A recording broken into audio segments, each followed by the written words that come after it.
ইহা হচ্ছে একটা ভালো লাগে না মার্কা ব্লগ, বলতে পারো একটা কুফা ব্লগ। এডিট ধরি কিন্তু শেষই করতে পারতেছিলাম না। দীর্ঘ 5-6 দিন বসে এই ব্লগটা আমি এডিট শেষ করছি। ইভেন তো এই ব্লগের মধ্যে এত কিছু আছে, আমার আম্মার মজার মজার বিরিয়ানি আছে, কুমড়া বড়ি আছে, হুট করে আমার মন চাইছে একটু শাড়ি পরবো, আইজান ননির জন্য গিফট আসছে। তো কুফা হইলো সবকিছু মিলিয়ে ব্লগটা সুন্দর। So welcome to Tanisha Yasmin blog. আসসালামু আলাইকুম ভালোবাসার মানুষেরা, কেমন আছো তোমরা সবাই? আশা করি তোমরা সবাই ভালো আছো। আমরাও আলহামদুলিল্লাহ অনেক বেশি ভালো আছি। চলে আসলাম আমি তোমাদের সবার প্রিয় তানিশা ভাবি আরো একটা সুন্দর দিনের সুন্দর ব্লগ নিয়ে। আসলে ভিডিও যখনই স্টার্ট করি তখন তো মনে হয় যে অনেক কিছু ভিডিওতে অ্যাড করবো, তোমাদের সাথে অনেক কিছু শেয়ার করবো, কিন্তু যখন ব্লগটা এডিট করতে যাই তখন মনে হয় যে আমার এত বেশি কষ্ট লাগে। আগে এমনটা লাগতো না, বাট ইদানিং আমার অনেক বেশি কষ্ট লাগে ব্লগ এডিট করতে গেলে। তাই মাঝে মাঝে ব্লগ না দিয়ে ফাঁকিবাজি করে রিলস বা শর্টস আপলোড করে দিই। আমি জানি তোমরা আমার ব্লগের জন্য অনেক বেশি অপেক্ষা করো। ইভেন আমারও আসলে তোমাদের সাথে ব্লগ শেয়ার না করতে পারলে আমার মনও ভালো লাগে না। এই যেমন ধরো এই ব্লগটা আমার হচ্ছে 5-6 দিন আগের একটা ব্লগ। আমি অনেক দিন ধরে এটাকে এডিট করেই যাচ্ছি, কিন্তু কেন জানি এডিটই শেষ হইতেছিল না। তো আজকে যখন এডিটটা শেষ করলাম আমি লিটারালি মনে হচ্ছিল যে এটা একটা কুফা মার্কা ব্লগ। কজ আগে পরে জীবনে কোনোদিনই এরকম কোনো ব্লগে হয় নাই যে ব্লগ এডিট করতেছি কিন্তু ব্লগ এডিট শেষই হচ্ছে না। আসলে মেন কথা হচ্ছে শরীর আর মন যদি একসাথে খারাপ থাকে তখন ব্লগ কেন, দুনিয়ার সমস্ত ভালো কিছু আপনার কাছে কোনোদিনই ভালো লাগবে না। তো লাস্ট কয়েকদিন ধরে এরকম একটা কিছুই আমার সাথে হইতেছিল। যাই হোক, এই যে দেখো সকালবেলা নাস্তা নিয়ে বসলাম, আর আমাদের ড্রয়িং রুমের এই ছোট্ট বিছানাটা করা সুবাদে সকালবেলা সবাই এসে যখন এই বিছানাতে বসে অনেক বেশি ভালো লাগে, বাহিরের দিকে তাকাইলে অনেক ফ্রেশ লাগে। এই যে দেখো এই ব্লগটাকে কেন আমি কুফা ব্লগ বলতেছি, এডিট করতে যেমন ঝামেলা হয়েছে ঠিক তেমন এখন আমার ভয়েস ওভার দিতেও ঝামেলা হইতেছে। কেমন যেন একটা চেয়ার করা আওয়াজ আসতেছে। যাই হোক, খাওয়া দাওয়ার এক পর্যায়ে আম্মু হচ্ছে মশলা টশলা ব্লেন্ড করতেছে। না, এগুলো তোমাদের জন্য না, এগুলো হচ্ছে আমাদের কাছে কাচ্চি বিরিয়ানি বানায় খাওয়াবে, এইটার জন্য মশলা রেডি করতেছিল আম্মু। মশলার সাথে সাথে আমরা হচ্ছে ননি বনিকেও ব্লেন্ড করে ফেলতেছিলাম। মাশাআল্লাহ দেখো কে কত কিউট লাগতেছে। এখানে হচ্ছে আদা রসুন ব্লেন্ড করে নিছে, সাথে হচ্ছে বাদামের পেস্ট করে নিছে। আজকে যেন আমার শরীরটা এত বেশি খারাপ লাগতেছে, সারাদিন শুধু ঘুমায় আমি কাটায় দিলাম। আসলে একটা শুট ছিল, শুট শেষ করার পরে এত টায়ার্ড লাগছে, জীবনে কোনোদিনই হয়তো আমার এরকম টায়ার্ড লাগেনি। যাই হোক, ওইদিকে মশলাগুলো রেডি হইতে থাকুক, আমি চলে আসলাম একটু বারান্দায়। আম্মুর যে ছোট্ট টমেটো গাছটা ছিল, ওই গাছটাতে কিন্তু মাশাআল্লাহ অনেকগুলা টমেটো আসছে। তোমরা কিন্তু কেউ মাশাআল্লাহ বলতে ভুলো না। তো এই শীতে তোমরা তোমাদের বাসাতে কি কি সবজি লাগাইছো অবশ্যই আমার সাথে কমেন্ট করে শেয়ার করো। বাই দ্য ওয়ে, তোমরা কে কোথা থেকে আমার ভিডিওটা দেখতেছো এটা কিন্তু শেয়ার করতে কেউ ভুলো না। তো যেটা বলতেছিলাম যে সারাদিন অনেক বেশি টায়ার্ড লাগতেছিল, সারাদিন ঘুমায় কাটায় দিছি। ইভেন এখনো শুয়েই ছিলাম, পরে মনে হলো যে না যাই, এবার একটু ভিডিওটায় ভয়েস ওভার দিয়ে আমার ভালোবাসার মানুষদের সাথে আজকের ভিডিওটা শেয়ার করি। চলে আসলাম রান্নাঘরে। আজকে হচ্ছে খাসির মাংস ভিজাইছে, আর এই যে ননির দোকানের কুমড়া বড়ি। তোমরা যারা যারা নিতে চাও অবশ্যই ননির দোকান ফেসবুক পেজে মেসেজ করতে পারো। আলহামদুলিল্লাহ কুমড়া বড়ির যে এত ভালোবাসা পাবো। এইখানে আমাকে কল দিছে শাকচুন্নি, মানে মায়েরা আমাকে শাকচুন্নি ডাকে, আমি ওকে শাকচুন্নি ডাকি। তো ওদের সাথে আমরা একটু ভিডিও কলে কথা বলে বসে পড়লাম তিনজন চা খাওয়ার জন্য। আর এই যে বলছিলাম এই বিছানাটাতে বসতে অনেক বেশি ভালো লাগে, বাহিরে সবকিছু দেখা যায়, আর এখানে বসে বসে মজা করে চা খাচ্ছিলাম। ওই দিন কে জানি ভিডিওতে বলতেছিল যে আমি নাকি মানুষের খাওয়ার ক্লিপ ভাইরাল হচ্ছে বলে আমার ব্লগের মধ্যে অনেক অনেক খাওয়ার ক্লিপ অ্যাড করি। আসলে হয়তো তোমরা যারা আমার ভিডিওটা অনেক দিন আগে থেকে দেখো তারা ম্যাক্সিমাম সবাই জানো যে আমি আমার ভিডিওতে সমস্ত কিছু অ্যাড করতে পছন্দ করি, খাওয়া দাওয়া রান্না বান্না সবকিছু।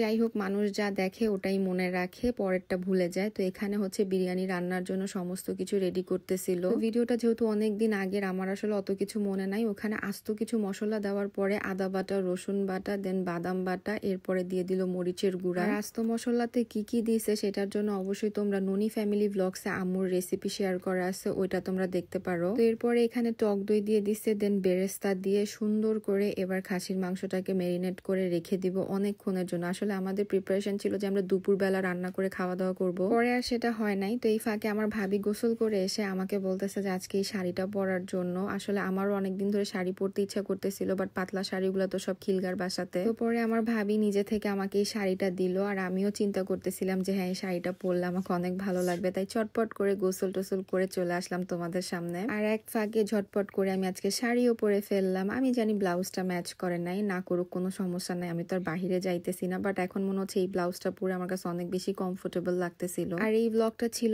মোস্ট প্রবাবলি হচ্ছে কোনো একটা শুক্রবারের ব্লগ। তো এই যে দেখো আইজান ননিও কিন্তু রেডি হয়ে গেছে। আর ওই যে বলছিলাম বিরিয়ানি খাওয়ার কথা ছিল দুপুর বেলাতে, খাবো আর কোথা থেকে, রান্নাই করা হয় নাই। রিজিকে যেটা থাকবে সেটাই হবে। আচ্ছা তোমরা অনেকেই বলো আমার আম্মু মাটির প্লেটে ভাত খায়, আমরা সিরামিক্সের প্লেটে ভাত খাই, আমাদের এটা কেমন বিচার? খাওয়া দাওয়ার সময় যদি তোমরা নোটিস করো, আমার ভাই কিন্তু স্টিলের প্লেটে খায়, ভাবিও সেম, আমি কাচের প্লেটে খাই, আম্মু আইজান ননি তিনজন মাটির প্লেটে খাবার খায়। তো যাই হোক, আমাদের হচ্ছে এখন দুপুর বেলাতে ডিম ভুনা করা হয়েছিল, দেন বেগুন ভাজা দিয়ে আমরা ভাতটা ভাত খেয়ে ফেলছি। আর কাচ্চিটা হচ্ছে রাতে রান্না করা হবে, যেহেতু হাসান সেতুও বাসাতে নাই, আকাশও বাসাতে ছিল না, এই কারণে। তো এখানে একটা গিফট নিয়ে বসে পড়লাম আমি, আইজান আর ননি। আচ্ছা, গিফট আনবক্স করার আগে তোমরাই গেস করো তো যে এই বক্সের মধ্যে গিফট আছে কার জন্য, আমার জন্য নাকি আইজান ননির জন্য? আচ্ছা, কেমনে গেস করবা? এই যে দেখো কাগজের মধ্যে লিখাই আছে যে গিফট গুলো আসছে আনায়া মার্ট ফেসবুক পেজ থেকে আইজান ননির জন্য। এখানে অনেক কিউট কিউট দুইটা ব্যাগ ছিল, আর ব্যাগগুলো বড়রাও চাইলে ইউজ করতে পারবে। অনেক বড় বড় আপুরা আছে যাদের এরকম বাচ্চাদের ছোট ছোট কিউট ব্যাগগুলো পছন্দ হয়। তো এই যে দেখো ওদের দুইজনকে দুইটা দিলাম, যার যে কালার পছন্দ তারা সেটা চুজ করে নিয়ে নিছে।